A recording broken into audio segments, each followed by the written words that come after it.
And then once you have a sense of what the driver in that moment might be, the next step is to ask yourself, what else? Like, what else could you do instead? What else could you do to achieve the same result? So if you realize you're feeling lonely, maybe you could actually call a friend instead of just looking for, again, pixelated hearts from strangers on the internet. Maybe you're bored and you can find a book to read or pursue one of those things you said you wanted to do. Maybe your what else is that, you actually decide you don't want to do anything else. You just want to be on the phone, and that's fine because it's a conscious decision. And maybe you decide that you just don't want to do anything at all, that you actually want to cultivate more stillness in your life, which is a really important state to be in because it actually is with stillness that your brain's able to be creative. Whatever you want, it does not matter. There's no judgment in your answers to this question. The point is, though, that this is your moment of taking back control. This what else moment is the moment in which you take back control of your phone. And to give you an example of how this can work, last winter, I coached a reporter from the New York Times, Kevin Roos, through a 30-day phone breakup. And he wrote this article in the Times that came out in February that went totally viral. It was a great article. I highly recommend it just because he's a really funny, great writer.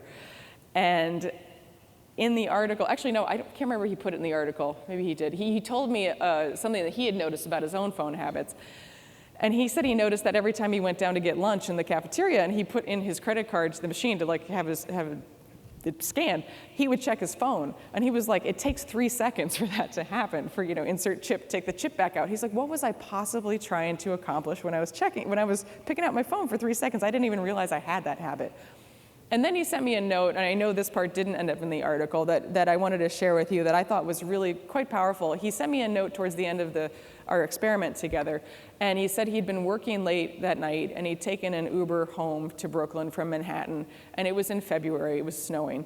And he said that when he first got in the Uber, he'd done what he always does. He pulled out his phone, he was listening to a podcast as he checked his email, trying to multitask, probably not doing a great job at either.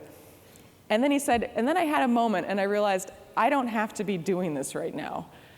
And he said, I took out my earbuds, and I put down my phone, and I just looked out the window.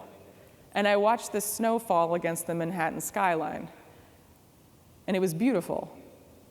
And he said, I know that might not sound like much, but I'm pretty sure that 2 weeks ago, that wouldn't have happened. And to me, I said, actually, Kevin, to me that's a really profound moment because it shows that you're succeeding. It shows that you are in control and beginning to become more in control of how you are living your life.